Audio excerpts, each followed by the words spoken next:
Psalm 73 psalm tó ó dára ó lẹ́wà. Nǹkan tó dẹ̀ ń ṣẹlẹ̀ sí ẹni tó kọ Psalm 73, nǹkan tó ń ṣẹlẹ̀ sí ọ̀pọ̀lọpọ̀ onígbàgbọ́ ni, ẹ má jẹ́ ká tanra wa. Asaph ló kọ Psalm 73, Dávídì kọ́ ló kọ Psalm 73. Asaph tó dẹ̀ kọ Psalm 73, nǹkan tó wà nínú ẹ̀ bó ṣe rí lọ́kàn rẹ̀, òun ló ṣe sọ, kò parọ́. Òun ló ṣe sọ pé nǹkan báyìí òun ló ń rí o. So ọ̀rọ̀ Psalm 73 tó kọ yìí ó dá lórí iyèméjì àti ìlara. Kéèyàn máa ṣe iyèméjì, ṣe mọ̀, àti kéèyàn máa lára ènìyàn, kéèyàn máa envy. Ṣe rí níbi tí envy bá ti wà kò lè sálàáfíà o. Ẹni tó bá ti ń ní ẹ̀mí ìlara, onílé ó lọ kí ọ̀rẹ́ ẹ̀, ó délé onílé, ó rí pé ó ní swimming pool, ó rí pé 5 bedrooms nílé ẹ̀, ó lálàáfíà mọ́. Ara ẹ̀ ò wálẹ̀ mọ́ nítorí pé ó ti ní 5 bedrooms, ó ti ní swimming pool. Nǹkan tí wọ́n ń là kọjá ò mọ́ o. The rich also cry o. Olówó màmá ń sunkún. Àìṣèpàdé ìyàmọ́ ni ò jẹ́ ká mọ̀ tó máa jẹ́ alága, tó máa jẹ́ akọ̀wé. Èèyàn lè ríyàn pé èèyàn ń gun Mercedes tuntun, pé gbogbo ẹ̀ ń ṣe. Kò mí pé gbogbo nǹkan ń lọ dáadáa o. Nǹkan tó ń bá yí, tẹ bá jókòó, tẹ bá ṣèpàdé papọ̀, wọ́n á sọ pé ayé tí ń yẹn gan o làwọn fẹ́. Mo ti gbọ́ olówó tó jẹ́ pé tó bá ti ń kọjá lẹ́kọ̀ọ́, tó bá ti ń wọ àwọn tó ń ta bọ̀ọ̀lì tí wọ́n ń rẹ́rìn-ín tínú wọn á máa jọ, á máa wò pé bó ṣe wu òun kínú òun lè máa dùn bóyá kí inú wọn báwo nínú wọn ṣe ń dùn.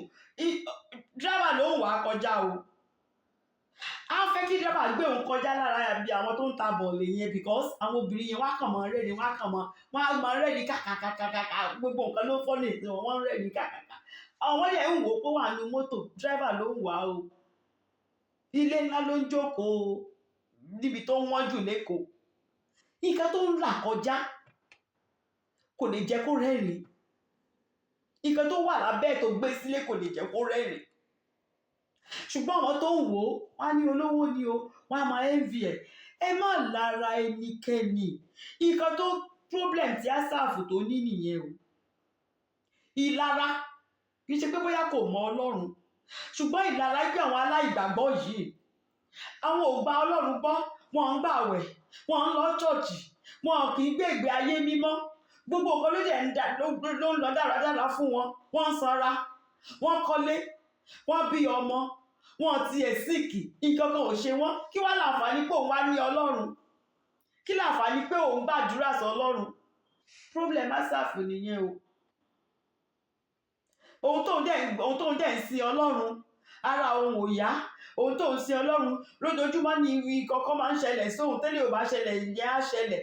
But àwọn aláìgbàgbọ́ yìí, ẹ wò wọ́n, ilé wọn gáràjì mọ́tò 3 òun ni wọ́n ní. Òun gáràjì ẹyọ kan tó òun ní, òun ò rí kankan kó sínú ẹ̀. Kí ló dé òun dẹ̀ ń sin Ọlọ́run? Àwọn èèyàn yìí ò dẹ̀ sin Ọlọ́run. Ṣé rí, téèyàn bá ti dérú ipò yẹn, it's a dangerous place to be o. Ibi tó léwu fún Kìrìsìtẹ́nì láti dé ni o.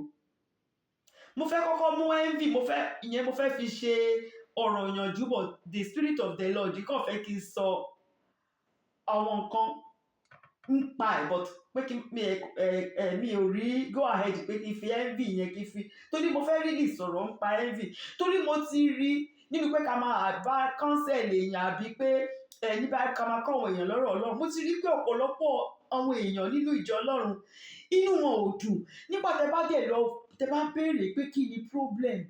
Ó lè jẹ́ pé ọmọ ọ̀rẹ́ mi, àjọ bí wọ́n ń gbà kan náà ni ó ti marry, in fact ọmọ ẹ̀ ti bí kan sìn, ọmọ tóun ò tí ì lọ́kọ. Ọmọ tí nígbà tó bá dé church ojú ẹ̀ wá le kókókókókókókókókókó. Àwọn dèjọ́ ń sin Ọlọ́run ni, in fact òun ṣeṣẹ́ ń lé Ọlọ́run. Ẹni yẹn gan ẹ̀kọ̀ọ̀kan ló máa ń wá workers meeting. Ìyẹn gan ò tiẹ̀ ṣe worker rárá. Ṣe ìyẹn ọkọ̀ iṣẹ́ ra Mercedes ni, mọ́tò tó wọ́n ń san àwọn òrí car note san. Mọ́tò kékeré tó wọ́n ń gùn àwọn òrí car note san. Hábà. ẹni tó bá ní ọgbọ́n bí ìyàwó tó ń sa àtọ́ndà ìbéèrè ṣe sọ, ẹni tó bá ní ọgbọ́n ti Ọlọ́run yìí, ibi tí treasure èèyàn bá wà ibẹ̀ lọ́kàn èèyàn máa ń wà. Nǹkan tí Bíbélì sí, where your treasure is, there lies your heart. Ṣáyé ìwà ni treasure ti tiẹ̀ wà ní. Gbogbo nǹkan tá à ń sọ yìí tí kú bá ti dé kò mọ̀ sí nǹkan kan téèyàn mú lọ. Bẹ́ẹ̀ ní 5 billion lákàntì ẹjọ́ tẹ bá ti kú tán bá fi $1 lé yín lọ́wọ́ kò ní dúró, máa jábọ́ ni. Bẹ́ẹ̀ kọ́ ilé 10 sábùjá tẹ ra 6 s'Amẹ́ríkà nígbà tẹ bá ń lọ, kò sí rẹ́kọ̀dì fún yín nígbà tẹ bá dúró lọ́jọ́ ìdájọ́ níwájú Ọlọ́run. Kò sí rẹ́kọ̀dì pé ẹ kọ́lé 10 sábùjá tẹ bá ti kú ó ti tán. Àwọn èèyàn mìíràn gan lè máa bá àwọn ọmọ yín jà láti tún gbà lọ́wọ́ wọn. Ìfagbá mìíràn gan wàhálà ló máa tún dálẹ̀ fún àwọn ọmọ. Àwọn ẹbí abẹ́rẹ́ tí ní máa ṣe ògùn sáwọn ọmọ tó fẹ́ gba property. Ibi tá à ń lọ ní ká jẹ́ kí ọkàn wa, ní ká jẹ́ kó wà. Ìkan tó kó bá ṣàfù problem ẹ̀ gangan ò ní wípé àwọn aláìgbàgbọ́ inú wọn ń dùn, wọ́n ń yan. In fact, wọ́n á to gold sára. Òun ò dẹ̀ ní nǹkan kan. Òun dẹ̀ ń sin Ọlọ́run, òun dẹ̀ ń gbé ìgbé ayé mímọ́. Ṣùgbọ́n ó wá débì kan. Bible sọ fún wa pé nígbà tó wọ ibi mímọ́ lọ, but èmi mọ̀ pé encounter ni nígbà tó ní ìbápàdé. Torí téèyàn bá ní ìbápàdé pẹ̀lú Ọlọ́run, kò sí nǹkan kan téèyàn kankan lè sọ fún yín mọ́ nípa Ọlọ́run tí kò kìí ṣe tòótọ́ tẹ̀lé ìgbàgbọ́ mọ́. Ṣe rántí nígbà tá a ṣe Job, tí Job sọ sọkúsọ náà, tí Job sọ pé àwọn aláìgbàgbọ́ wọ́n ń dán, àwọn tí ò tiẹ̀ tán kìí ṣe gbogbo nǹkan tóun ṣe, gbogbo wọn ń dán. Ṣe rántí pé a ṣe Job 21, tẹ bá rántí Job 21 verse 1 to 10. Ó ní àwọn èèyàn búburú, ó ní ṣe ni wọ́n ń ṣe dáradára, ó ní wọ́n ń dàgbà, ó ní wọ́n tiẹ̀ tún bí ọmọ pàápàá, ó ní àwọn ọmọ wọn tiẹ̀ máa ń fìdí kalẹ̀ ni. Ó ní ilé wọn wà láìléwu. Ṣùgbọ́n nígbà tí Élífàsì bá sọ̀rọ̀ tán tó jẹ́ kí Job mọ̀ wípé béèyàn ṣe ń ṣe kọ́ nìyẹn, ó nílò kó ní ìbápàdé pẹ̀lú Olúwa Ọlọ́run Ísírẹ́lì yìí. Ó tí ì mọ Ọlọ́run yìí ni o. Tó bá ní ìbápàdé pẹ̀lú Olúwa Ọlọ́run Ísírẹ́lì wàá mọ̀ pé gbogbo kan tó ń sọ yẹn bó ṣe rí kọ́ nìyẹn. Nígbà tí Job dẹ̀ máa pàdé Ọlọ́run lóòótọ́, ọ̀rọ̀ Job yí padà. Job ní Ọlọ́run má bínú sí òun o. Ní Job 42 tẹ bá rántí, Job 42 verse 1 to 6.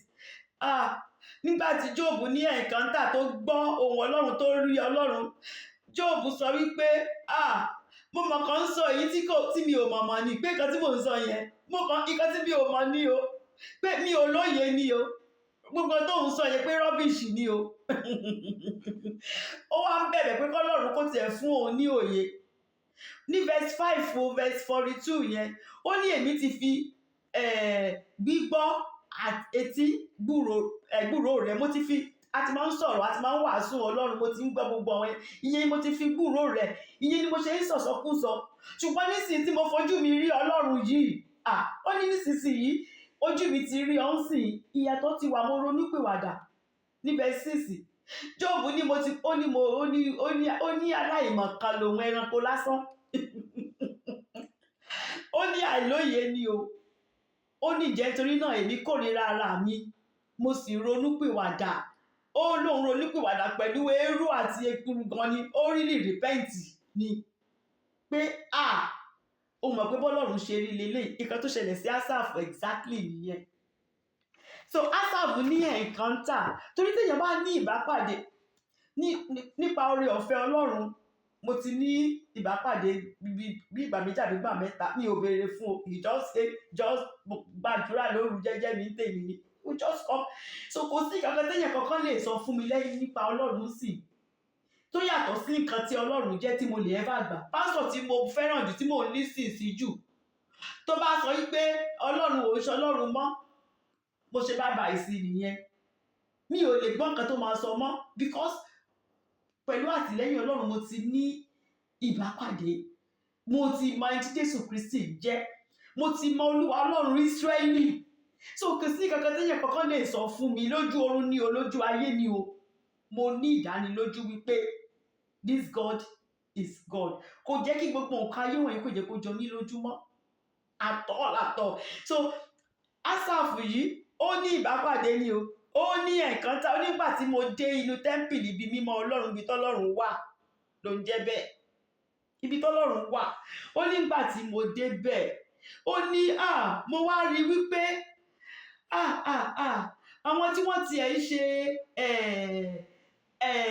kò tiẹ̀ ṣe aláìgbàgbọ́ nìkan, ó kọ́kọ́ sọ̀rọ̀ àwọn tó ń ṣe àgbèrè ẹ̀sìn, àwọn tó ń sin Ọlọ́run tí wọ́n tún sọ pé Ọlọ́run ò kọ́ àjò, àwọn yẹn ló ń jẹ́ bẹ́ẹ̀, àwọn tó ń ṣe àgbèsẹ̀mọ̀ èyí yẹn ló fẹ́ dúró tì ní obìnrin bàbá kan wà níbì kan Ọlọ́run ò mà kájò, irú wọn yẹn ó lóun rí bí wọ́n ṣe destroy wọn, ó lóun rí ìgbẹ̀yìn wọn bí wọ́n ṣe parun, ó lóun tún wá rí ìgbẹ̀yìn àwọn tí ò tiẹ̀ wọn aláìwà bí Ọlọ́run, àwọn tí ò tiẹ̀ ní Ọlọ́run lọ́sẹ̀ pé kí ni Ọlọ́run fẹ́ ṣe, ó lóun rí bí wọ́n ṣe ń yọ̀ sínú iná àjò nínú ìparun.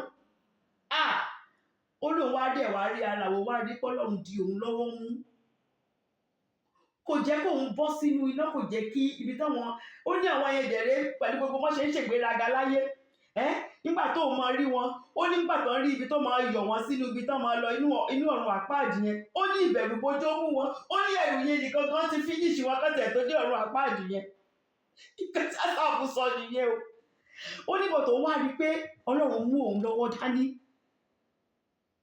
nítorí pé òun jọmọ Ọlọ́run, ó dẹ̀ gbé ìgbé ayé mímọ́, òun wá rí pé Ọlọ́run mú òun lọ́wọ́ dání, Ọlọ́run kọ́ òun ní ọ̀nà rẹ̀, òun wá rí pé aṣọ òun yàtọ̀ sáwọn èèyàn yìí, àwọn tóun envy, àwọn tóun lára ẹ̀ tóun rò pé wọ́n ń gbádùn, tóun rò pé wọ́n sanra, àṣé Christmas chicken ni wọ́n.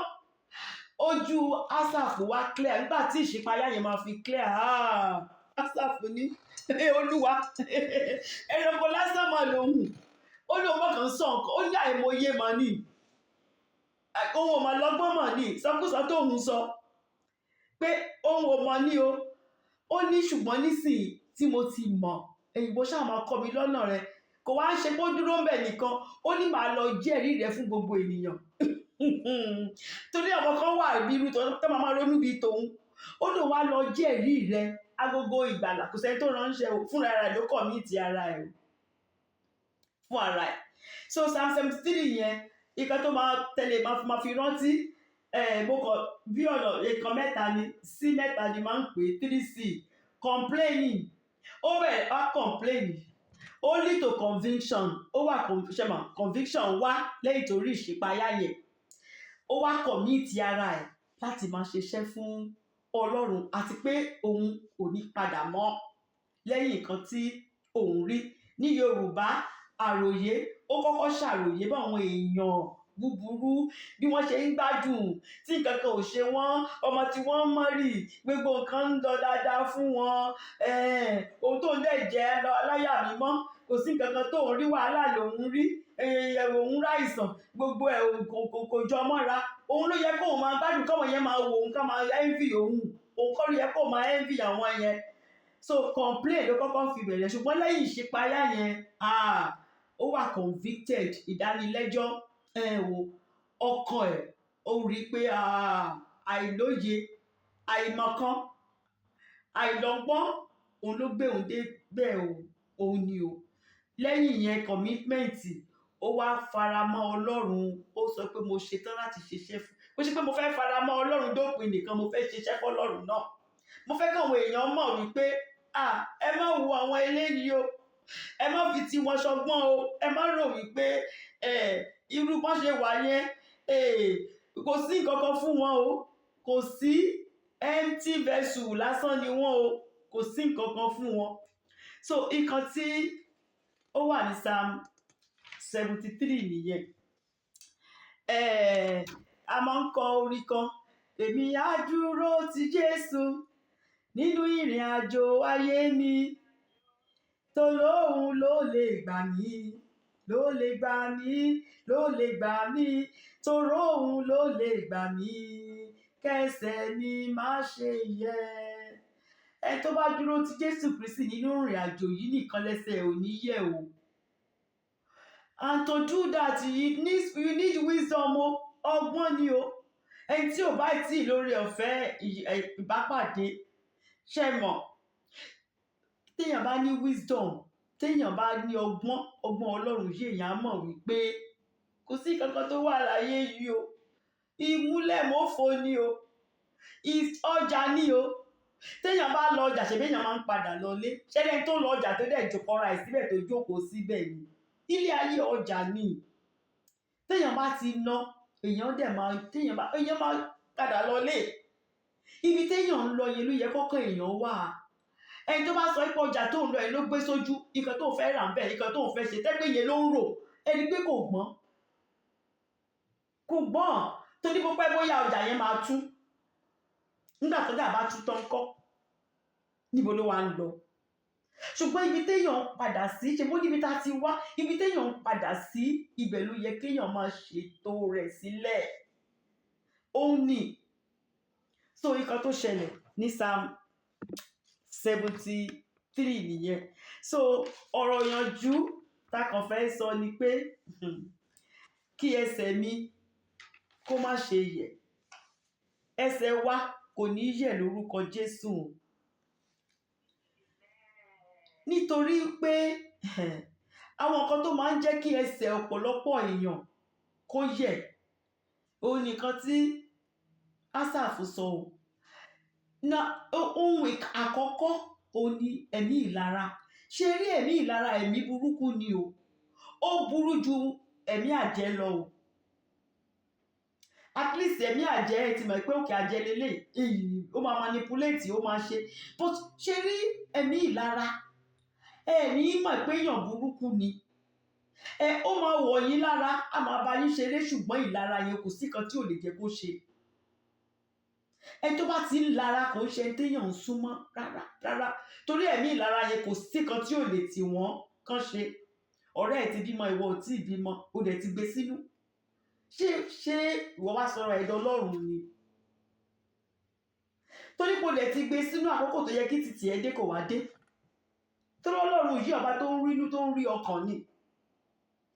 Ẹ̀mí ìlara gangan nídìí. Ó ní àkọ́kọ́ àwọn kan ti ṣe báyìí, èmi ò tí ì ṣe, ìgbà wo ni tèmi máa dé, nígbà wo ni kìnnìkan, àwọn kan ti kọ́lé, òun ò tí ì kọ́lé, kìrìsìtẹ́nì dẹ̀ lòun. In fact, kìrìsìtẹ́nì ní ìgbà ó tún envy kìrìsìtẹ́nì mìíràn, kó ṣaláìgbàgbọ́ nìkan ni wọ́n envy o. Nínú ìjọ Ọlọ́run, wọ́n èèyàn kan wọ́n promote ẹ̀ di pastor, ìwọ díkìṣì ni ẹ́, o dẹ̀ ti gbé sínú, o ti envy ẹ̀. You see? So ẹ̀mí ìlara yìí òun ni àkọ́kọ́. Ẹni tó bá ní kéèyàn má tanra spirit burúkú ni cast ẹ̀ kúrò.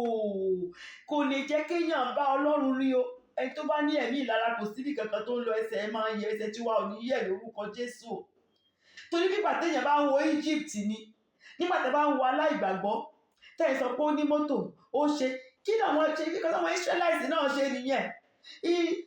Egypt àwọn ń jẹ cucumber, àwọn ń jẹ garlic, àwọn ń jẹ onion.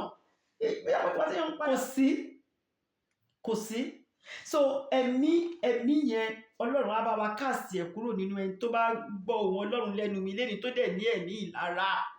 Ẹjọ́ ẹ̀mí burúkú ni o. Ìkejì tí mo fẹ́ ká mọ̀ ni wípé gbogbo nǹkan tó wà láyé yìí fún ìgbà díẹ̀ ni o. Obé ti fi kọrin o, ilé ayé yìí o fún ìgbà díẹ̀ ni. Tó bá pẹ́ tó 120 years lọ́lọ́run sọ, wàá lọ lé o. Wàá lọ o. Gbogbo nǹkan tá à ń lé ká, mo fẹ́ ṣe báyìí, mo fẹ́ ṣe léyìí, tí n bá ṣe báyìí, tí n bá ṣe léyìí, inú mi ò lè dùn, gbogbo ẹ̀ temporal. Jésù Kristi 2 Corinthians ẹ lọ ka, ní scripture tó pọ̀ tó níbi tá a fẹ́ ṣe yìí gùn díẹ̀. 2 Corinthians chapter 4 verse 18 ẹ lọ ka. Kọ́ríńtì kejì orí 4 ẹsẹ̀ 18. Gbogbo nǹkan wọ̀nyí temporal ni. Àwọn nǹkan tá à ń rí wọ̀nyí, owó, mọ́tò, ilé, gbogbo ẹ̀ tá à ń rí temporal fún ìgbà díẹ̀ ni. Nígbà tẹ́ bá ń lọ, kò máa sí kankan tẹ́ máa mú lọ. Tó bá ti ẹ̀ fi odidi mọ́tò tán fi ṣe òkú ẹ̀, ikán ló máa jẹ mọ́tò yẹn o. Ikán máa jẹ ni. Kò sí nǹkan kan. Ṣùgbọ́n ohun tá à rí tá à tí ì rí níbi tá à ń múra ẹ̀ tá à ń lọ, ìyẹn ni ká fókọ̀sì sí o. Tá bá lè fókọ̀sì sí yẹn, á rí i pé ẹ̀mí ìlara yìí kò ní síbẹ̀. Ẹ̀mí kọ̀ǹpléènì, àròyé, lamentation. Torí Asaph ṣe ló ń lament ní Psalm 73, ìfà lamentation psalm ni. Ó lament ni kó tó di pé ó ṣe declare. Ẹbí ká máa complain ṣá, Ọlọ́run ò tí ì ṣe léyìí, Ọlọ́run ò tí ì ṣe léyìí, Ọlọ́run ò tí ì ṣe léyìí, ọ̀rẹ́ mi ti ṣe, àwọn tájọ lọ sí kinní kan níbì kan. It is not wise to compare yourself with another, ní Bible sọ. Don't compare yourself. You are a child of the Most High God, ọmọ Ọlọ́run alààyè nìyí. Jẹ́ kí inú rẹ dùn nínú Ọlọ́run. Nǹkan tó lọ́run bá fún ọ, jẹ́ kó tẹ́ ẹ lọ́rùn. Inú Ọlọ́run á sì dùn, á tún ṣe sí pàápàá. Ṣùgbọ́n tá a bá ti ń kọ̀ǹpléènì bí àwọn Israelite tí wọ́n ṣe kọ̀ǹpléènì 40 ọjọ́ tó dogójì ọdún fún wọn. Ẹ má jẹ́ ká ṣe. Tí ò bá ti sí kọ̀ǹpléènì tá à ní ẹ̀mí ìlara, ẹsẹ̀ yẹn ò ní yẹ̀. Ìyẹn á lè dúró láti sin Ọlọ́run yìí. Ìgbàgbọ́ wa á lè múlẹ̀. Torí tí gbàgbọ́ èèyàn ò bá múlẹ̀, èèyàn ò lè rí yìí o. Èèyàn ò lè rí ìgbàgbọ́ wa nínú Ọlọ́run kó múlẹ̀ gidi, kó dúró gidi. Ìgbàgbọ́ wa kó dúró gidi. Tí ìṣòro bá tiẹ̀ dé, àbí tí nǹkan rú wa lójú, tí nǹkan ò ṣe, ká máa rántí nǹkan tó rọ̀ Ọlọ́run sọ. Bẹ́ẹ̀ni ṣe máa ń ṣe nìyẹn o. Màá lọ Bible kí lọ̀rọ̀ Ọlọ́run sọ ń pa mi. Tí n bá ti kà, inú mi á tún dùn. Mo tún ti gbàgbé nǹkan tó ń ṣẹlẹ̀, mo ti kúrò lórí ẹ̀ nìyẹn. Torí nǹkan tó rọ̀ Ọlọ́run sọ ń pa mi yẹn lóòótọ́. Anybody lè sọ nǹkan tó wù wọ́n, ìyẹn ò move mi. Ṣùgbọ́n nǹkan tó rọ̀ Ọlọ́run sọ ń pa mi, ìyẹn ni mo máa ń dì mú. Ó dẹ̀ máa ń jẹ́ kí inú mi dùn. Màá lọ wo Bible kí Ọlọ́run sọ nípa mi. Kí ló sọ ń pa ẹbí mi? Kí ló sọ ń pa ọjọ́ iwájú mi? It makes me happy. So tá bá wà confused àbí nǹkan gbogbo ẹ̀ ò ṣe, ẹ jẹ́ ká lọ wo ọ̀rọ̀ Ọlọ́run. Á jẹ́ kí gbàgbọ́ wa, á jẹ́ kó lè dúró ṣinṣin. Èkejì ni wípé ká value relationship wa pẹ̀lú Ọlọ́run ju gbogbo nǹkan tó wà láyé yìí. Ṣé owó tá à ń wá yẹn àti Ọlọ́run tó jẹ́ pé òun gangan ló ń fúnyàn lówó, ta ló ṣe pàtàkì jù? Ta ló ṣe pàtàkì jù? Ọlọ́run yìí ni ká dì mú. Ká má jẹ́ kí gbogbo nǹkan ayé yìí ká má gbéga ju Ọlọ́run lọ. Ká má kánjú ju Ọlọ́run. Relationship wa pẹ̀lú Ọlọ́run, ẹ jẹ́ ká dì mú. Ẹ jẹ́ ká value ẹ̀ ju gbogbo nǹkan tó wà láyé yìí lọ pátápátá. Níbi tí ìṣúra èèyàn bá wà, níbẹ̀ lọ́kàn èèyàn máa ń wà o. Ìṣúra wa kò mọ̀ kí ń ṣe tayé yìí. Eternal life níbi tá à ń lọ ní, ibẹ̀ ló yẹ kọ́kàn wa wà. Ibẹ̀ ló yẹ ká máa ṣiṣẹ́ fún, tá a máa bá nígbà tá a bá kúrò. Mi sọ pé ká jẹ̀yà láyé, Ọlọ́run ò kì í jẹ́ kó ọmọ ẹ̀ jẹ́ ìyà o. Gbogbo nǹkan tá nílò lọ́lọ́run á fi fún wa. Ṣùgbọ́n tó bá ti di pé à ń lara, tó bá ti di pé a ní ìgbẹ́kẹ̀lé tó nínú Ọlọ́run yìí, tó bá ti di pé èyí tún ṣàgbèrè ìgbàgbọ́, tẹ́ tún wá ràn lọ́wọ́ lọ síbi tí ò yẹ kéèyàn wá ràn lọ́wọ́ lọ, ẹsẹ̀ èèyàn ti yẹ̀ nìyẹn. Ó ti yẹ̀ nìyẹn. So ẹ jẹ́ ká gbẹ́kẹ̀ wa, ẹ jẹ́ ká gbélé Ọlọ́run. Ẹ jẹ́ ká focus. Kí ni focus ní Yorùbá? Ká gbójú wa sí Ọlọ́run. Ká má gbójú wa sí nǹkan mìíràn. Béèyàn ṣe máa ń rí agbára nìyẹn o. I can do all things through Christ that strengthens me ni. Ọlọ́run tó ń fún mi ní agbára. Níwọ̀n ìgbà tí n bá ti ń gbójú mi sókè tí mo ti ń wo Ọlọ́run, níbẹ̀ ni ìrànlọ́wọ́ mi ti máa wà. Tá à focus lórí gbogbo àwọn ẹ tó ra mọ́tò, ẹ tó kọ́lé, ẹ tó máa ṣe ìṣèyàwó, you just put your focus on God. You won't even bother yourself about gbogbo yẹn. Kí wọn inú yín á dẹ̀ ju ẹ̀dẹ̀ tí kúrò lórí ènìyàn. Ọlọ́run tó ṣe tí wọ́n á ṣe tèmi náà. It's a matter of time. And God is beautiful at his own time.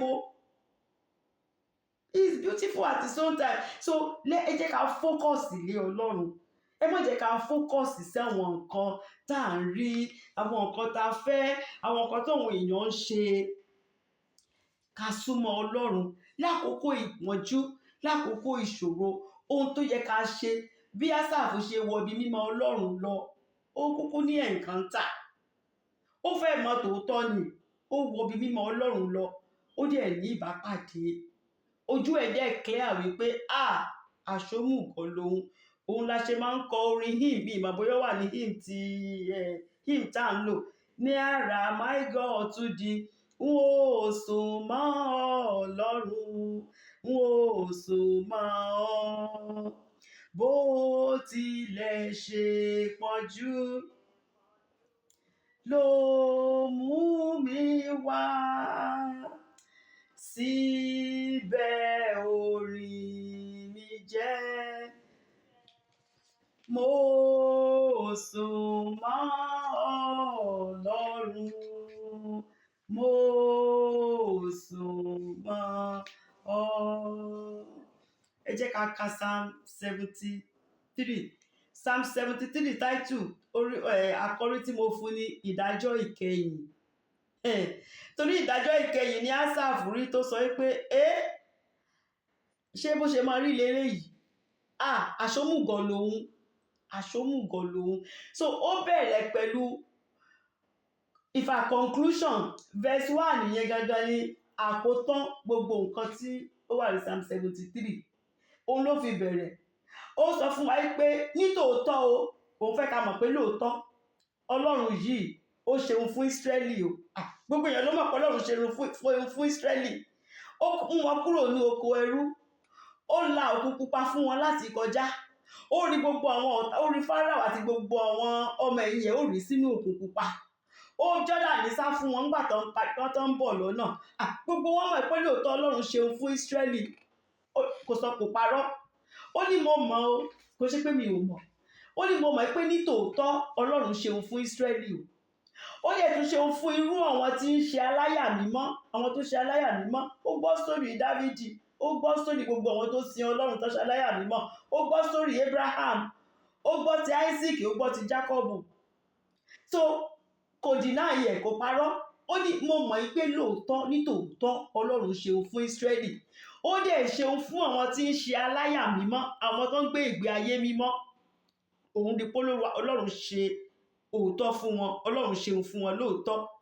Ó ní ṣùgbọ́n o nítòun o ní ẹsẹ̀ kejì, nítòun o, ó ní ṣùgbọ́n bí ó ṣe ti èmi ni, ó ní ẹsẹ̀ òun fẹ́rẹ̀ yẹ̀ tán o, ẹsẹ̀ òun fẹ́rẹ̀ yẹ̀ tán. Ó ní díẹ̀ ló kù o kẹsẹ̀ òun kó tà sí pátápátá. Ó lẹ́sẹ̀ òun ìbá yẹ̀ o. Ó dẹ̀ sọ fún wa ní fásírì ìdí tẹ́sẹ̀ òun ṣe fẹ́ ṣe yẹ̀.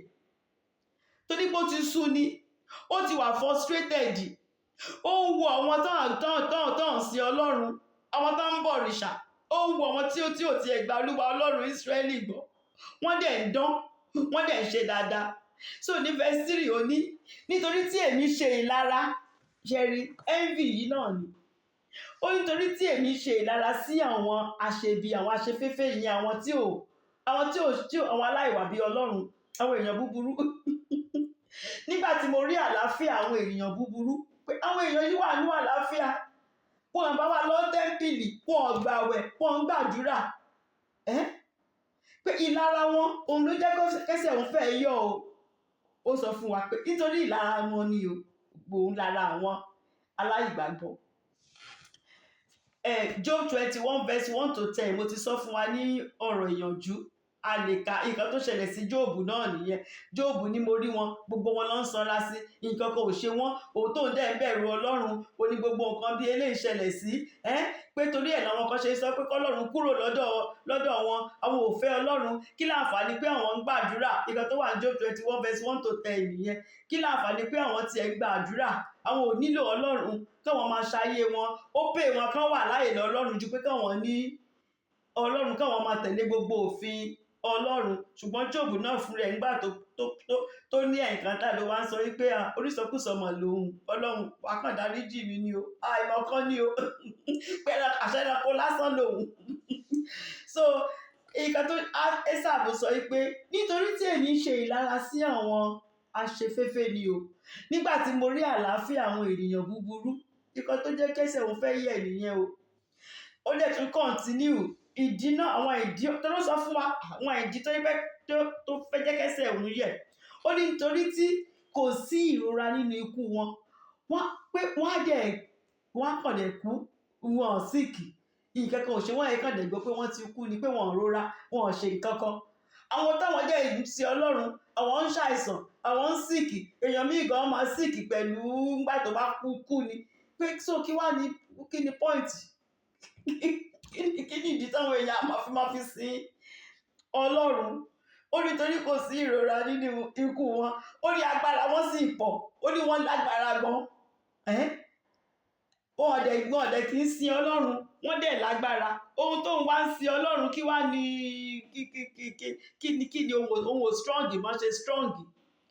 Pé kò sí wàhálà fọ́wọn yẹn, ara wọn le koko ni, wọ́n sì ń dán. Àwọn aláìgbàgbọ́ nìyẹn wọ́n ń dán nǹkan tó jẹ́ pé verse 4 nìyẹn, pé àwọn ìdí tẹ́tẹ̀ wọn ṣe fẹ́ ṣe yẹ̀ òun ló ń sọ fún wa. So ní verse 5 ó ní ó sì ń continue ni àwọn kan tó jẹ́ pé lára wọn, ó ní wọn kò ní ìpín nínú ìyọnu ènìyàn, pé gbogbo wàhálà táwọn èèyàn máa ń rí, wọn tiẹ̀ ní ìpín nínú ìyọnu wọn. Báwo ló ṣe mọ̀? Ó ní wọn ní ìpín nínú ìyọnu wọn, bẹ́ẹ̀ ni kò sí wàhálà wọn pẹ̀lú ẹlòmíràn, wọn wàhálà táwọn èèyàn mìíràn tiẹ̀ máa ń rí, àwọn tó ń lọ nu chọ́ọ̀chì, wàhálà tí wọ́n máa ń rí, ó ní àwọn èèyàn yìí wọ́n ní. Kí ni point pé èèyàn ń lọ sí church? Ó jẹ́ kí n rántí testimony kan tí Olúkọ̀yà sọ. Obìnrin kan, ọmọ kan ló bí ọmọ obìnrin, ọmọ yẹn wà University of Lagos according to Olúkọ̀yà. Olúkọ̀yà ní ọjọ́ kan ó kàn róbìnrin àti ọmọ yẹn wọ́n ń bọ̀, ọmọ yẹn ò ríran, ìyá ẹ̀ ló dì lọ́wọ́ mú. Òun wò wọ́n, ẹ̀mí mímọ́ wá sọ fóun wípé ṣọlọ́run tó ń bọ̀ yẹn, ìyá yẹn gangan òun ló wà responsible fún nǹkan tó ń ṣe ọmọ yẹn o, pé wọ́n ń bọ̀ wá gbàdúrà ni o, á lò mọ́ ọmọ yẹn wá fún àdúrà. Olúkọ̀yà ní àwọn sọ pé òkè, ìgbà táwọn wá dọ́dọ̀ wọn, ìyá yẹn rojọ́ títí Olúkọ̀yà kò síbi táwọn ò ti lọ, wọ́n ti travel abroad, àwọn ti lọ bá pásítọ̀ kìíní kan, wọ́n ti lọ gbogbo bí, àwọn èèyàn wá sọ fún òun pé ọ̀rọ̀ ẹ ti dọ̀rọ̀ MFM o, máa lọ sí ọ̀dọ̀ Olúkọ̀yà o, pé nǹkan tó gbé àwọn débí nìyẹn. Olúkọ̀yà ní àwọn sọ pé òkè, yàrá méjì ló wà ńbẹ̀ yẹn, ìyá wọ yàrá kan, ìwọ ọmọ wọ yàrá kan. Àdúrà ọmọ ibi tí ìfọ́jú yìí ti wá, back to sender, àdúrà ti tiẹ̀ nìyẹn. Ìyá ìwọ náà máa gbàdúrà níbi tí ìfọ́jú yìí ti wá, back to sender. Ṣé mọ̀, Olúkọ̀yà ní torí tóun bá sì ń sọ nǹkan tẹ́mi máa sọ fóun, ó máa bá wọn argue. So ẹ máa gbàdúrà. Olúkọ̀yà ní wọn tí ìgbàdúrà yẹn ju 30 minutes, ọmọ yẹn kò pariwo ni, hey, I can see. Ìyá ò sọ̀rọ̀ mọ́. Táwọn ní òkè, where is your mother? Ọmọ lọ mú ìyá ò ríran mọ́. Olúkọ̀yà ní ìyá wa sọ wípé nǹkan tó ń wá ṣe ń dínkọ̀ lélẹ̀. Akẹgbàdúrà fọmọ kọ́ mọ́ ríran, báwo ni ojú? Olúkọ̀yà ló wá sọ pé ṣé bẹ́ẹ̀ ibi tó ti wá ló padà sí. Olúkọ̀yà ní ìyá yẹn ṣe wà bẹ̀rẹ̀ sí í sọ fóun wípé kóun jọ̀ọ́, àwọn ọ̀rẹ́ náà tí òun sí o. Àwọn ọ̀rẹ́ òun rí wọn tí gbogbo wọn ń dán tó ń gun mọ́tò. Òun náà dẹ̀ fẹ́ máa gun mọ́tò bíi titi wọn. Ó wo òun náà kóun kọ́lé. Òun dẹ̀ bí wọ́n pé kán jọ̀ọ́, pé kán ṣàánú òun, kán fọ̀nà hàn òun. Wọ́n dẹ̀ sọ fún òun wípé òkè má wọrí, a máa fọ̀nà hàn ẹ́, pé wọ́n dẹ̀ fọ̀nà hàn òun. Wọ́n dẹ̀ sọ fún òun gbà náà o pé nǹkan báyìí ló máa ṣẹlẹ̀. Wọ́n sọ fún un pé there is something you have to pay for it. Wọ́n kàn sọ fún un pé tó bá àtijọ́ ẹ̀lẹ́gbẹ́ wa kò sí nǹkan kan, à ń ṣòògùn, à ń ṣe kinní kankan. Wọ́n kàn dẹ̀ ṣe ìmùlẹ̀ lásán, that was all. Wọ́n dẹ̀ ṣe tán, owó dẹ̀ bẹ̀rẹ̀ sí ní dé, ó dẹ̀ ti ra mọ́tò, ó dẹ̀ ń dán, ó tiẹ̀ ti lè travel wá sílùú òyìnbó, ó dẹ̀ ti kọ́lé.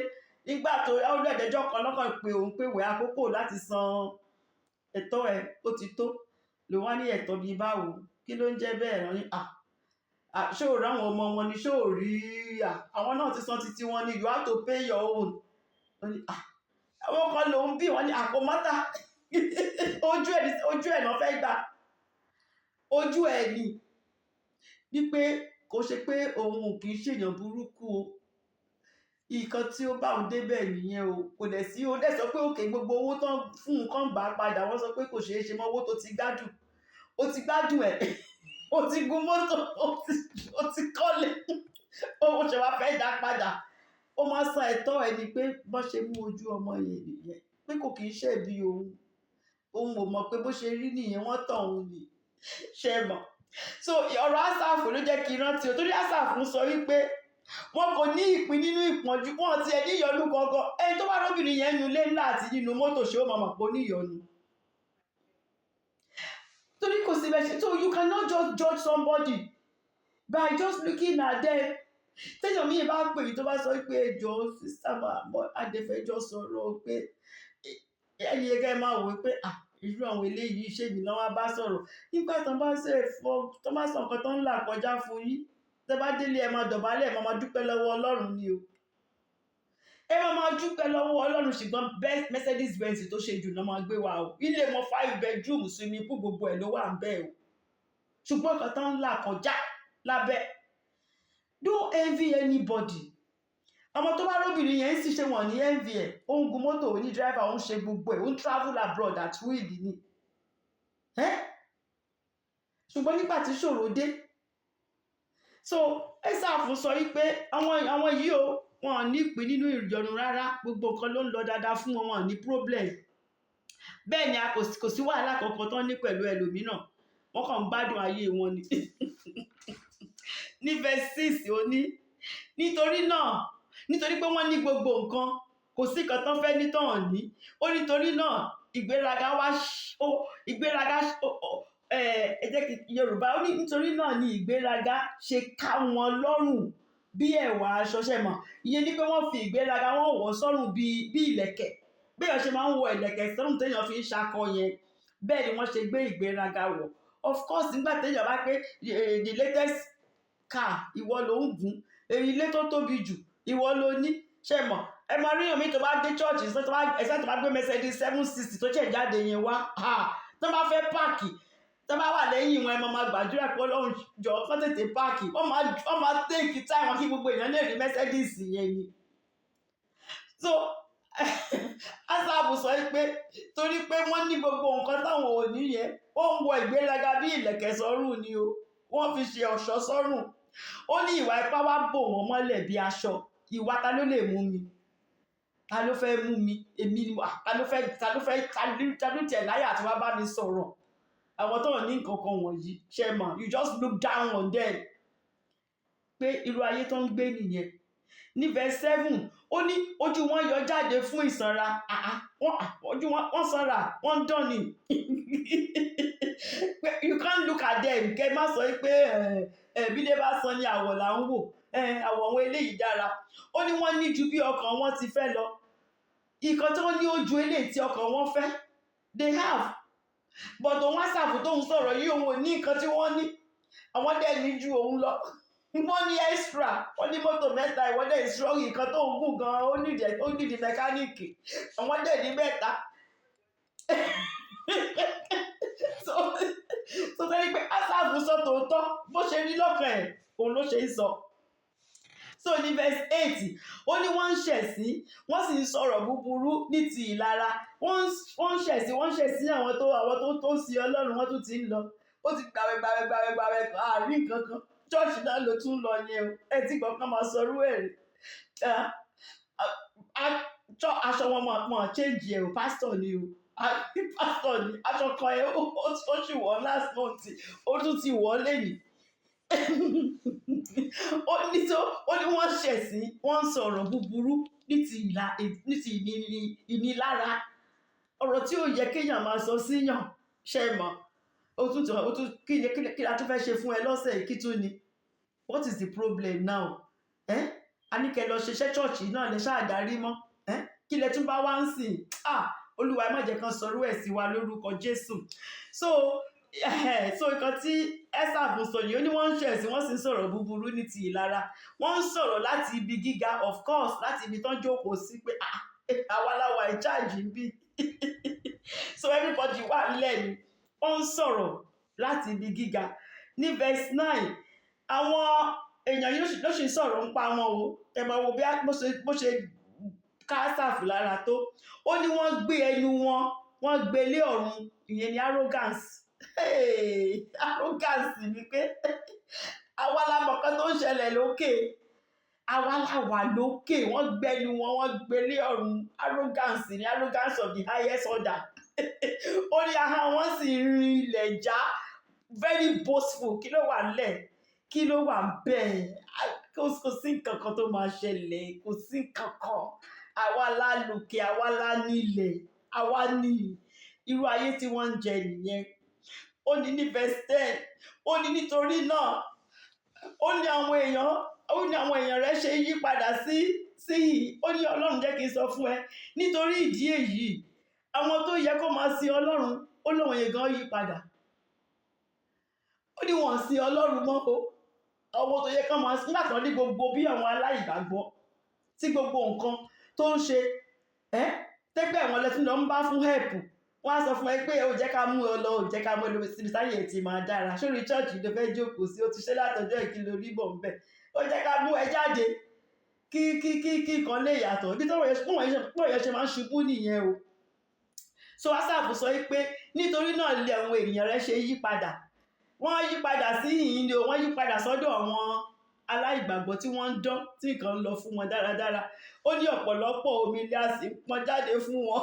Ó ràn wọ́n lọ́wọ́ nígbà tó lọ bá wọn lóòótọ́. Ẹ̀yẹ sísá kan sọ fún mi pé brother ń lọ join ní Muslimhood, brotherhood. Bí ebi òsèlú kan ní brotherhood. Ó ní nígbà tí oníṣẹ́ tí gbogbo nǹkan rọ́ọ̀fù fún ó ló lọ join wọn. Ó ní within a year. Ó ní kò sí nǹkan tí ò ní, mo ní wow. Ó ní kò sí, sóhun gan wá ń ronú ara ẹ̀ wípé àbí mo ní God have mercy on you. God have mercy on you. So verse 10 nìyẹn, tendency for others to follow them. Asaph sọ pé Ọlọ́run, there is tendency for your people to follow these people o. There is tendency. Nítorí wọ́n ń tán gbogbo nǹkan lọ dáadáa fún wọn. Wọ́n ń jayé kò sẹ́ni tó lè mú mi ni, wọ́n ń jayé pé àwa la wà in control, àwa la wà in charge. Ní verse 11, ó ní wọ́n sì wí pé Ọlọ́run ti ṣe mọ̀. Àwọn yẹn wọ́n sọ pé báwo lọ́lọ́run ṣe máa mọ̀ nǹkan táwọn ń ṣe. Kò sí, ẹ̀yin kan máa bẹ̀rẹ̀ máa sọ pé Ọlọ́run máa ṣe ìdájọ́, Ọlọ́run máa ṣe, kí ẹ má dá wọn lóhùn. Báwo lọ́lọ́run ṣe mọ̀ gbogbo nǹkan tí gbogbo èèyàn ń ṣe? Pé ẹ má dá wọn lóhùn o. Wọ́n ṣe ń ronú nìyẹn o. Ó ní wọ́n sì wí pé Ọlọ́run ti ṣe mọ̀. Ìwọ hà wá nínú ọ̀gá ògo, pé iṣẹ́ yìí wà nínú Ọlọ́run tẹ́ mọ̀ pé ọ̀gá ògo wọn gbogbo nǹkan tí wọ́n ń ṣe ni. Pé God doesn't, Ọlọ́run ò mọ̀, wọ́n kàn ń tanra wọn ni. Ní verse 12, ó ní kíyèsí àwọn ní aláìwà bí Ọlọ́run, ẹni tí ayé ń sán, wọ́n ń pọ̀ ní ọ̀rọ̀. Àwọn aláìwà bí Ọlọ́run, àwọn tí ò mọ Ọlọ́run yìí, táwọn mọ Ọlọ́run rárá. Kò sí ọ̀tọ̀ ní àwọn tó ń ṣe àgbèrè ẹ̀sìn o. Ìyẹn sì wà ń bẹ̀, kò tí ì sọ̀rọ̀ ń pa wọn, but ó kọ́kọ́ ń sọ̀rọ̀ ń pa àwọn aláìwà bí Ọlọ́run, ọmọ tí ò bẹ̀rù Ọlọ́run rárá, pé kò sí nǹkan tó Ọlọ́run lè ṣe, kò sí a lè jáyé wa bó ṣe wù wá. Ó ní àwọn yẹn, ó ní ayé ń sàn wọ́n o, wọ́n ń gbádùn o, ayé ń sàn wọ́n o, wọ́n dẹ̀ ń pọ̀ sí ilé ọrọ̀ ni o. Ṣé ẹ mọ̀ kéye kan wò yàn kan lè sọ pé ayé sàn ọ́ ṣá. Asaph sọ pé bó ṣe rí nìyẹn àwọn aláìwà bí Ọlọ́run, ẹni tí ayé dẹ̀ sàn, ayé sàn wọ́n dáadáa, wọ́n dẹ̀ ń pọ̀ ní ọrọ̀. Ní verse 13 ó ní nítòótọ́, lẹ́yìn tóun ti sọ gbogbo nǹkan yìí, pé ó yẹ káwa náà bá òun rí pé lóòótọ́ lòun sọ o. Ó ní nítòótọ́ lí asán ni mo wẹ àyà mi mọ́, pé asán lásán ni pé òun kàn ń gbé ìgbé ayé mímọ́. Kí lòun wá rí gbà ń bẹ̀? Kí lòun rí sí ìgbé ayé mímọ́ tóun gbé, òun sáfẹ́ṣẹ̀, òun sọ pé Ọlọ́run ò fẹ́ kí ṣe léyìí, Ọlọ́run ò fẹ́ kí ṣe léyìí, gbogbo nǹkan tó Ọlọ́run ni. Ó ní asán ni gbogbo ẹ̀ fóun, kò sí kankan tó mú bọ̀ ń bẹ̀ o. Ó ní nítòótọ́ lé asán ni mo wẹ àyà mi mọ́, tí mo sì wẹ ọwọ́ mi lé àìlẹ́ṣẹ̀. Can you imagine? Ní verse 14, ó ní nítorí pé ìdí ni pé ní gbogbo ọjọ́ ni wọ́n ń yọ òun lẹ́nu.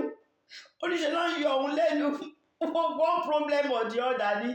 Ó ní a sì ń nà mí ní ọ̀rọ̀ òwúrọ̀, pé lálàárọ̀ ni wọ́n fi ọ̀rọ̀ ni wọ́n fi ń na òun. ṣe mọ̀ so ó ní so but ní verse 15 ó wá ní bí èmi bá pé èmi ó fọ̀ tí n bá sọ pé mo fẹ́ sọ báyìí tí n bá ní pé kí n sọ ọ̀rọ̀ mi tí ì sọ̀rọ̀ mo kàn sì sọ àwọn ìdí tẹ́tẹ̀ mi fẹ́ fi yẹ ni o tí n bá ní pé kí n sọ ọ̀rọ̀ ó ní ọ̀rọ̀ tí òun máa sọ ó ló máa ba ìran Ọlọ́run jẹ́ àwọn èèyàn ò ní fẹ́ sin Ọlọ́run mọ́ oníṣòwò mi tí ì sọ̀rọ̀ mo kàn sì ń sọ àwọn ìdí tẹ́tẹ̀ mo fẹ́ fi yẹ ni o ní verse 15 ó ní bí èmi bá pé èmi ó fọ̀ báyìí ó ní kíyèsí èmi ó ṣẹ̀ sí ìran àwọn ọmọ rẹ torí òun á ṣì àwọn ọmọ Ọlọ́run lọ́nà tó ń bá sọ wípé kò ń sọ àwọn nǹkan bó ṣe rí ní ọkàn òun gidi ó máa ṣì àwọn ọmọ Ọlọ́run lọ́nà ni pé àwọn èèyàn wọn ní fẹ́ sin Ọlọ́run mọ́ ní verse 16 ó wá ní nígbà tí mo rò ó láti mọ èyí point tó dé turning point là ń pe eléyìí nígbà tí mo rò ó ní mo rò ó thank God bó ti ẹ̀ rò ó ní nígbà tí mo rò ó láti mọ èyí torí mo fẹ́ mọ̀ kẹ́sẹ̀ mi tó yẹ̀ mi ìfẹ́ kẹ́sẹ̀ mi kàn yẹ̀ mo fẹ́ mọ̀ òtítọ́ mi ò mọ̀ kíní yìí because àwọn bàbá wa wọ́n sin Ọlọ́run yìí ó dé oríṣiríṣi iṣẹ́ ìyanu iṣẹ́ ńláńláńlá kí ló wá dé tóun sin Ọlọ́run tí gbogbo ẹ̀ tó dẹ̀ wá rí bí eléyìí ó lóun rò ó ibi tí wisdom ṣe ti dé nìyẹn o ó ní nígbà tí mo rò ó láti mọ èyí mo fẹ́ rí lè mọ̀ ẹlòmíràn kò kẹ́ àkò fẹ́ mọ̀ á níyàn kí ni ìgbà tó ń jáde fún wọn nǹkan tí ń ṣe dáadáa díẹ̀ sí fóun ṣe mọ̀ but ibi tó lọ́run ti bá sáàfù ṣe ni pé ó ní mo rò ó kò kàn díje lẹ́ẹ̀kan náà kó sọ pé mi ò sí Ọlọ́run mọ́ ó ní mo rò ó láti mọ èyí ó ní ó ṣòro ní ojú mi ó ṣòro lójú èmi fúnra mi wípé mo gbìyànjú ni láti ronú jinlẹ̀ ṣùgbọ́n ó ṣòro fún mi ó gbìyànjú láti ronú jinlẹ̀ wípé Olúwa kíní yìí kò yé mi ó ní nǹkan kan tí ò yé mi mo fẹ́ mọ̀ ó wá sọ wípé ibi tó ti rò ó yẹn òun ló gbé dé ibi mímọ́ Ọlọ́run níbi tí ẹ̀kántà ibi tí ìbápàdé tó ti dé fún Asaph lélẹ́yìí verse 17 ó ní títí mo fi lọ sínú ibi mímọ́ Ọlọ́run kálẹ̀ tí ò fẹ́ràn Ọlọ́run ṣe pé kò tẹ̀yìn lọ sí ibi mímọ́ Ọlọ́run mọ́ akókó ti jókòó ni torí ó ti rí ó ti rí enough excuse láti sọ wípé okay o for this reason òun ò sin Ọlọ́run mọ́ mo fẹ́ kúkú dàbí àwọn aláìwà bí Ọlọ́run ṣùgbọ́n lóun rò ó pé conviction nǹkan tó wà nínú ọkàn yẹn nígbà tó gba Ọlọ́run yẹn ìyẹn wà ń bẹ̀ kó kúrò ìyẹn ló jẹ́ kó ń gun láyà ìyẹn ni dábàá tó jẹ́ pé téèyàn ò bá wà genuinely born again téèyàn bá kàn wà ní church èèyàn ń waste time ẹ̀ ni because it takes the Holy Spirit that is in you to help you with this journey o journey yìí kò ṣe é rìn fún ẹ tí ò bá ní ẹ̀mí mímọ́ and the Holy Spirit comes in when you give your life ọjọ́ tá a bá fàyè wá fún Jésù Kristi ló máa ti ń wọnú èèyàn a máa guide èèyàn a máa darí èèyàn so ẹ̀mí Ọlọ́run tó wà nínú Asaph òun ni ò jẹ́ kẹ́sẹ̀ yẹ̀ ṣe mọ̀ kó sọ pé 70 fẹ́ yẹ̀ ó ní díẹ̀ ló kù kó yẹ̀ tán but ẹ̀mí Ọlọ́run tó wà nínú ẹ̀ ló jẹ́ kó mọ̀ pé Asaph òótọ́ kọ́ ló ń sọ yìí that is not the truth o he is far from the truth ṣe mọ̀ ebi yìí gan gbà kan wà tí mo ti béèrè answer tí mo dẹ̀ gẹ́ẹ̀tì ó dẹ̀ tẹ́ mi lọ́rùn answer tí mo gẹ́ẹ̀tì ni pé Ọlọ́run fún mi ní description turkey late father mi tamati Christmas time bí i 2 weeks before wọ́n á ti gbé turkey ńlá wọ́n á ti gbé wá a máa fún turkey yẹn lóúnjẹ a máa fún lómi a máa ṣe gbogbo ẹ̀ a máa tọ́jú tójú bá fẹ́ lọ a máa gbé kúrò níta a máa gbé sí pantry a máa ń tọ́jú ẹ̀ dáadáa ni but tó bá jọjọ́ Christmas kí la máa ṣe a máa ń kájẹ ni kò sí gbogbo ọjọ́ ẹ̀ à ń tọ́jú ẹ̀ fún Christmas ni àfẹ́kọ́ kú before Christmas that is all pé bó ṣe rí fún àwọn aláìgbàgbọ́ nìyẹn ní that is it so verse 17 turning point ni fún Asaph títí mo fi lọ sínú ibi mímọ́ Ọlọ́run. Nígbà náà ni mo mọ ìgbẹ̀yìn wọn. Mo wá rí ìgbẹ̀yìn àwọn èèyàn yìí. Àṣé bí ìgbẹ̀yìn ayé wọn ṣe máa rí leléyìí. Ibi tẹ́rù ti bà Asaph nìyẹn. Ìyẹn ni pé nítòótọ́ ní verse 18 ó wá sọ wípé nítòótọ́ ìwọ gbé wọn ka ibi yíyọ̀. Ibi yíyọ̀ ló wà o. Níbi yíyọ̀ ni tó jẹ́ pé tó bá ti gbé wọn síbẹ̀ kò sí bọ́n ṣe lè dúró mọ́, wọ́n yọ̀ lọ sísàlẹ̀ ní ọ̀gbun yẹn ní iná ajónirun ní straight ní. Asaph rí. Asaph wá sọ wípé nítòótọ́ ìwọ gbé wọn ka ibi yíyọ̀, ìwọ tì wọ́n ṣubú sínú ìparun. Pé so bó ṣe máa ń rí leléyìí fún so bó ṣe máa ń hello okay yes sir. So bó ṣe máa ń rí fún àwọn èèyàn yìí nígbẹ̀yìn leléyìí. Ẹ̀rù wá bà Asaph. Ní verse 19 ó wá ní báwo ni a ti mú wọn lọ sínú ìdahoro yìí, pé báwo ni wọ́n ṣe débẹ̀, bí ẹni pé ní ìṣẹ́jú kan ni ṣe mọ̀, like in a twinkle of an eye. Àwọn tó ń ṣìrì tó ń san láti gbogbo nǹkan ṣe tẹ́rì tí ń ṣe all of a sudden ó kàn dẹ̀ rí pé inú ìparun yẹn ni wọ́n ṣubú sí. Ó ní ìbẹ̀rù la fi rú wọn. Ìbẹ̀rù ibẹ̀ gan wọ́n kọ́kọ́ rí ibẹ̀ báyìí wọ́n ti bọ́ sínú ẹ̀ pé wọ́n rí ibẹ̀ báyìí ìbẹ̀rù yẹn dẹ̀ ti pa wọ́n.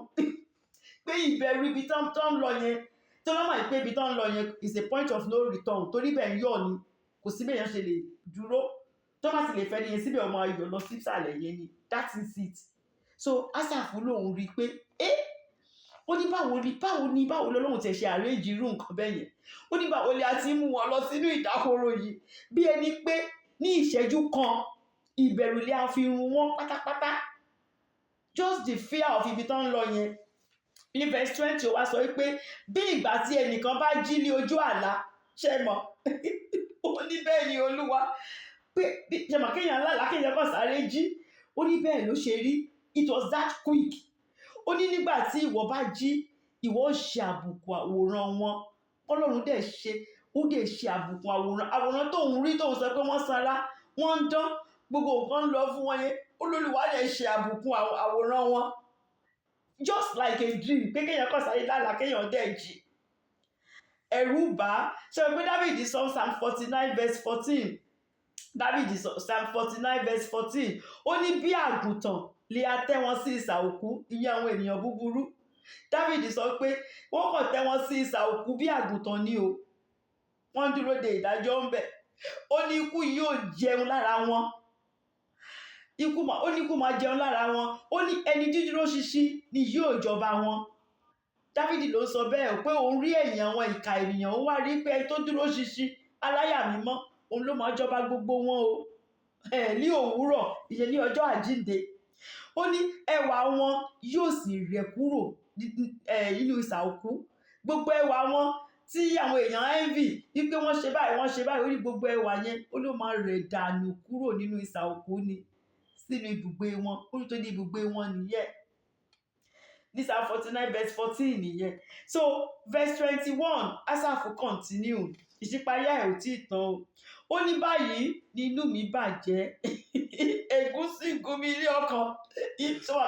Ẹbí tó wà lọ́kàn yẹn wá ń gún lọ́kàn mi pé àwọn tó wọn envy àṣẹ bó ṣe rí leléyìí ṣé ìgbẹ̀yìn wọn bó ṣe rí leléyìí pé ṣe mọ̀ kéèyàn wà convicted ṣe mọ̀.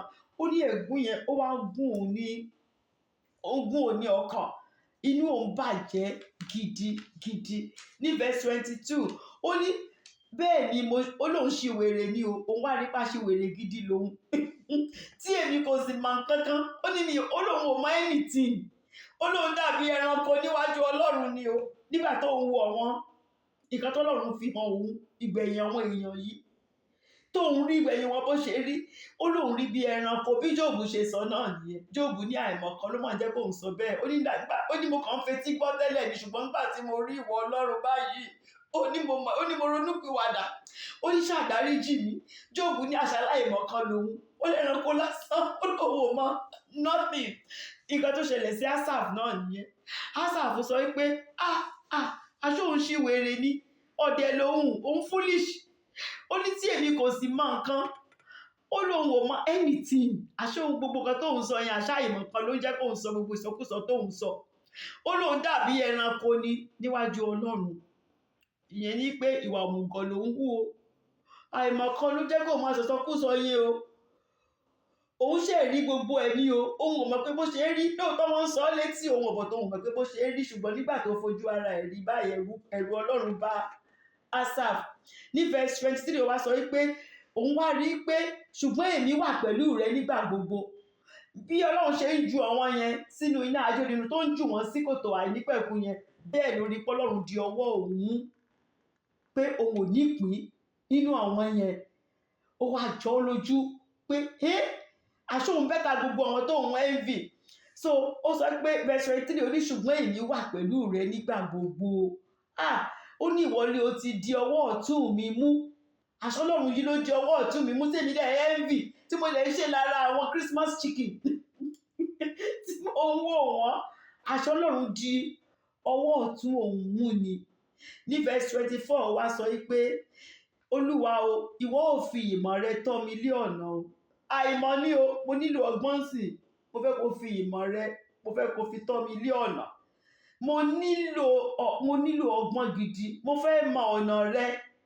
Mo fẹ́ ní ìmọ̀. Àìnímọ̀ tó olóògbé mi àti máa ń sọ gbogbo ìsọkúsọ tí mò ń sọ. Ìwọ fi ìmọ̀ rẹ tọ́ mi lé ọ̀nà. Àti nígbẹ̀yìn ìwọ ó gbà mí sínú ògo. Nígbẹ̀yìn Olúwa á gba gbogbo wa sínú ògo lórúkọ Jésù. Ṣé rí ibi tó bá ọ̀rọ̀ ẹ̀ lọ, ibi tó bá dé nìyẹn wípé mo jẹ́ wá ní ìdánilójú ni, ṣùgbọ́n mo nílò ìmọ̀. Mo láti mọ ọ̀nà rẹ, mo láti mọ ọ̀rọ̀ Ọlọ́run sí i. Nítorí nísìnyí mo ti mọ̀ pé nígbẹ̀yìn ẹ máa gbà mí sínú ògo. Psalm 16 verse 10 sọ pé nítorí ìwọ kì yóò fi ọkàn mi sílẹ̀ ní ipò òkú, bẹ́ẹ̀ ni ìwọ kì yóò jẹ́ kí ẹni mímọ́ rẹ kí ó rí ìdíbàjẹ́. Olúwa ò ní fi ẹni mímọ́ rẹ̀ sílẹ̀ kó rí bàjẹ́, kó díbàjẹ́. Ìyẹn ni pé ara ilé ìta ń lò yìí, ara mìíràn Ọlọ́run máa fún wa, ara tí ò kì í jẹrà, ara tí ò kì í díbàjẹ́. Òun la máa fi ṣògo pẹ̀lú Jésù Kristi. A máa bọ́ ara ti eléyìí tó ń síìkì tó ń ṣe, a máa bọ́ yìí sílẹ̀, a máa wo ara tuntun òun la máa fi bọ́ Ọlọ́run ṣògo. Tòun Dáfídì sọ wípé òun ni wípé ara ìdíbàjẹ́ yìí kò ṣe ti àwọn ọmọ Ọlọ́run, nítorí ara tuntun la máa fi ṣe ògo pẹ̀lú Jésù Kristi. Verse 25 ó wá sọ wípé ta ni mo ní lé ọ̀run. Ẹ máa gbọ́ ẹni tó ń sọ̀sọ̀kúsọ tẹ́lẹ̀ o. Nísìnyí ó wá sọ wípé ta ni mo ní ní ọ̀run bí kò ṣe wọ. Kò sì sí ohun tí mo fẹ́ láyé pẹ̀lú rẹ. Lẹ́yìn tó ti rí ẹ̀ǹkántà yẹn, Asaph sọ pé kò sí kankan tó ti ẹ̀fẹ́ láyé yìí mọ́. Ọlọ́run nìkan tó bá ṣàtìní Ọlọ́run ó ti tóun. Ọlọ́run yẹn nìkan lòun fẹ́. Ọlọ́run nìkan òun lòun fẹ́. Ìwọ ni mo ní láyé lọ́run. Ìwọ ni mo ní. Ìwọ ni mo ní láyé lọ́run. Ìwọ ni mo ní. Jésù, ìwọ ni mo ní. Ìkan tó rí yẹn ti wá nìyẹn pé ìwọ nìkan ni mo ní o láyé lọ́run. Ta ni mo ní lé ọ̀run bí kò ṣe ìwọ. Kò sì sí ohun tí mo fẹ́ láyé pẹ̀lú rẹ. Ìwọ nìkan, mi ì tiẹ̀ fẹ́ nǹkan kan mọ́. Gbogbo àwọn kan tó jọ mí lójú tẹ́lẹ̀ yẹn, gbogbo wọn yẹn mi ì fẹ́ mọ́. Ó ní ẹran ara mi verse 26 ó ní ẹran ara mi àti àyà mi ó di àárẹ̀ tán, ṣùgbọ́n Ọlọ́run ni àpáta àyà mi àti ìpín mi láéláé. Ìyẹn ní pé ara àti ọkàn òun ó wá ń gbiná fún ìfẹ́ Ọlọ́run ni. Ó kó gbogbo àwọn èrò kúrò tí gbogbo àwọn ara ọkàn òun, gbogbo ara tó ń ṣe tẹ́lẹ̀ gbogbo yìí ti kọjá.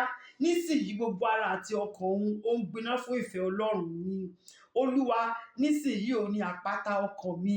Ọlọ́run yìí nìkan òun ni ìpín mi. Iye òun náà ṣe máa ń kọrin lórí òkè ní pẹ̀tẹ́lẹ̀, lórí ilẹ̀ àti òkun, lórí òkè ní pẹ̀tẹ́lẹ̀, lórí ilẹ̀ àti ìlòkun.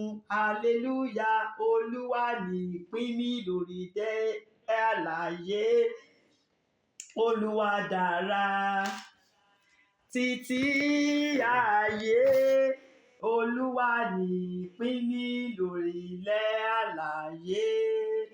Olúwa dára títí ayé. Asaph ló sọ fún wa pé Olúwa ni ìpín òun ò fẹ́ inheritance kankan níbi kankan mọ́. Olúwa yìí nìkan òun lòún fẹ́. Verse 27 ó ní ṣáà wò ó, àwọn tí ó jìnnà sí ọ yóò ṣègbé. Ohun advice ó ń ṣe evangelism sí ni o. Ó ní àwọn tó bá jìnnà sí Ọlọ́run yìí wọ́n máa ṣègbé ni o. Ó ní ìwọ ti pa gbogbo wọn run tí ń ṣe àgbèrè. Àwọn alágbèrè ẹ̀sìn lélẹ́yìí. Ṣé mọ̀ pé níbẹ̀rẹ̀ ó bẹ̀rẹ̀ pẹ̀lú àwọn aláìwà bíi Ọlọ́run, ṣùgbọ́n sì ó sọ fún àwọn èèyàn ní òwí pé nǹkan tó ń fojú rí ẹni tó bá ń ṣe àgbèrè ẹ̀sìn tó tún wá ràn lọ́wọ́ mìíràn lọ síbòmíràn lẹ́yìn Ọlọ́run, àgbèrè ló ń ṣe o. Ẹni tó bá ń ṣe irú ẹ̀ pé ìparun ni o. Ó lọ́lọ́run máa ń lé wọn kúrò lọ́dọ̀ rẹ̀ ni o. Ó ń wàásù fún gbogbo èèyàn sì ni. Verse 28 tó bá conclude pẹ̀lú wípé ṣùgbọ́n ó dára fún èmi o láti súnmọ́ Ọlọ́run. Nǹkan tí mo fẹ́ máa ṣe nìyẹn o. Ibi tó kù mí fún, nǹkan tó kù mí fún kù gbogbo ayé mi òun nìyẹn. Kò ní Asaph wá ń sọ. Ó ní èmi mo fẹ́ súnmọ́ Ọlọ́run ní àrà my God to thee, ní àrà tó dì. Nǹkan tí mo fẹ́ máa ṣe nìyẹn. Ó dára fún mi láti súnmọ́ Ọlọ́run. Èmi ti gbẹ́kẹ̀lé ilé Olúwa Ọlọ́run o. Mi ò gbẹ́kẹ̀lé nǹkan kan mìíràn mọ́. Kí èmi kí ó lè máa sọ̀rọ̀ iṣẹ́ rẹ gbogbo.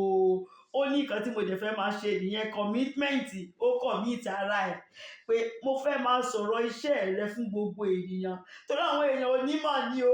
Àìmọ̀ ló ń jẹ́ kí wọ́n máa ṣe gbogbo nǹkan tó ń ṣe o. Àtàwọn aláìwà bí Ọlọ́run, àtàwọn tó ń ṣàgbèrè ẹ̀sìn. Ṣùgbọ́n pé Olúwa ní tòun o, òun á lọ máa ròyìn.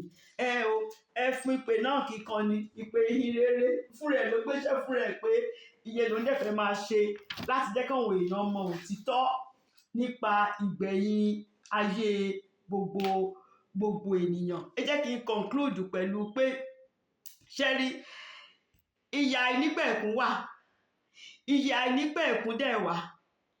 Kò sí kẹta, méjì ni. Ìyà àìnípẹ̀kun, inú iná àjóyinrun.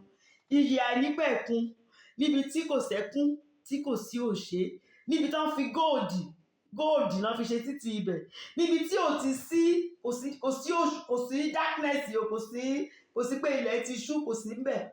Ọ̀sán ni ní gbogbo ìgbà. Ó wà, ṣùgbọ́n Olúwa ò kì í fipá mú ẹnikẹ́ni. Ó ní pé òun fẹ́ ká mú kan bẹ̀. Ohun òyàn fún wa. Tó bá jẹ́ pé ìyà àìnípẹ̀kun òun lèèyàn kan fẹ́ kó mu. Tó bá lè jẹ́ pé ìyà àìnípẹ̀kun òun lèèyàn kan fẹ́ kó mu, ó kù sọ́wọ́ oníkálùkù. Ìwé Matthew 25 verse 32 to 34, máa kàn paraphrase ẹ̀. Matthew 25 32 to 34 ó sọ wípé níwájú Jésù yìí o, ó la máa kó gbogbo orílẹ̀-èdè jọ sí o.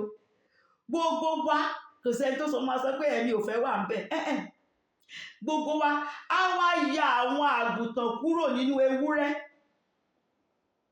Jésù Kristi fún rẹ̀ ló máa ya. Ṣé mọ̀ pé olùṣọ́ àgùntàn ni? Bólùṣọ́ àgùntàn ṣe máa ń ṣe bó ṣe máa ń ya. Ṣé mọ̀ pé ewúrẹ́ ò kì í gbọ́ràn? Ṣùgbọ́n àgùntàn jẹ́jẹ́ ẹ̀ ni. So á ya ewúrẹ́, á yà kúrò nínú àgùntàn. Á fi ewúrẹ́, á fi wọ́n sọ́wọ́ ọ̀tún. Á fi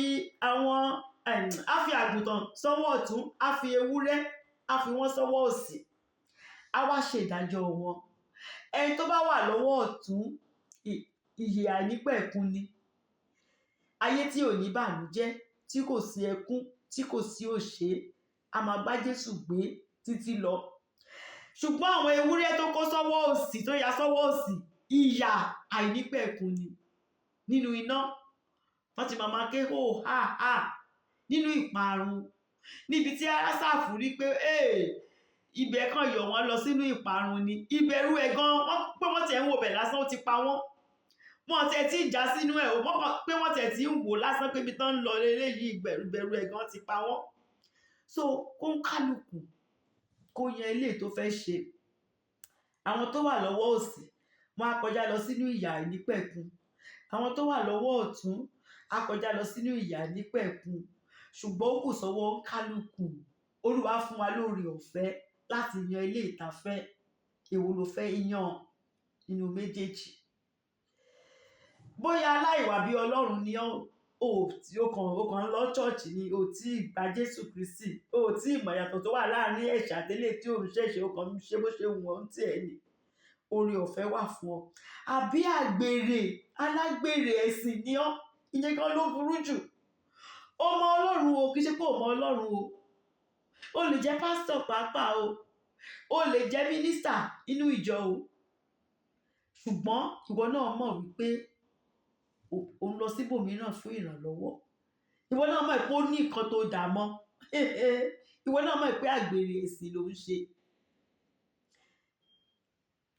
Ásáfù sọ wípé àtàláìwà bí Ọlọ́run àti alágbèrè ẹ̀sìn ó ní ìparun ni o. Ó ní ìparun ni. So but oore ọ̀fẹ́ wà fún gúrùpù méjèèjì, àtàláìwà bí Ọlọ́run o àtẹni tó ṣe àgbèrè ẹ̀sìn. Ọlọ́run yìí aláàánú ni.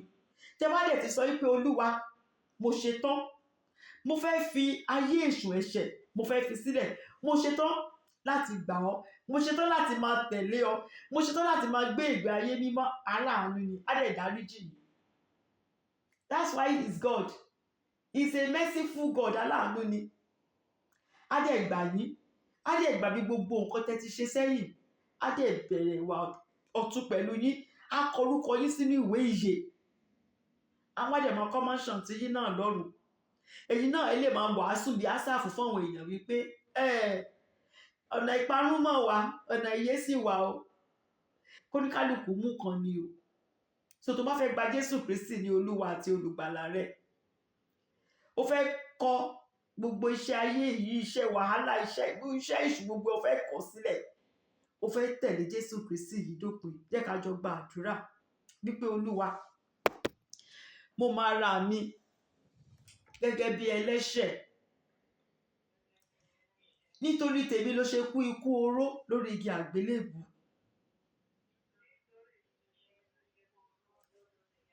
Dárí gbogbo ẹ̀ṣẹ̀ mi jì mí. Mo gba Jésù Kristi ní Olúwa àti olùgbàlà mi.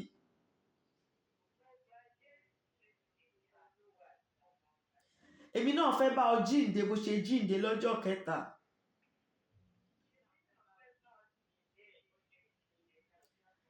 Kọ orúkọ mi sínú ìwé ìyè. Ẹ tó bá sì sọ pẹ̀lú ẹnu rẹ̀ tó dẹ̀ gbàgbọ́ nínú ọkàn rẹ̀ tó dẹ̀ ṣetán lóòótọ́ tó ṣe ìpinnu pé láti èyí lọ Jésù Kristi ni mo fẹ́ máa tẹ̀lé, Olúwa á sì kọ orúkọ rẹ̀ sínú ìwé ìyè. Àwọn áńgẹ́lì á sì máa yọ̀ lọ́run. Wọ́n á bẹ̀rẹ̀ sí ní kọ́mọ́ṣàn ti tiẹ̀. Lọ́jọ́ náà àríra ayọ̀ mọ́ ara wa lórúkọ Jésù. Tábàjẹ́ rẹ̀ ni tó ń là nǹkan kọjá tó sọ pé Olúwa, àwọn kan tó ń là kọjá yìí, Olúwa jọ̀ọ́ ṣàánú fún mi. Nítorí pé a ṣe Psalm 73 lénìí lórúkọ Jésù, Olúwa á ṣàánú fún gbogbo wa lórúkọ Jésù.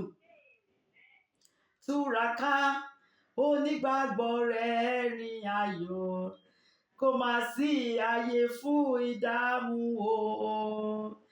A ti kọ orúkọ rẹ̀ síwé àṣeyege, ṣàdúró kó lè kọrin, kó lè rẹ́rìn ayọ̀. Thank you, Lord Jesus Christ. Thank you, my Lord. The Lord bless you all in Jesus' name.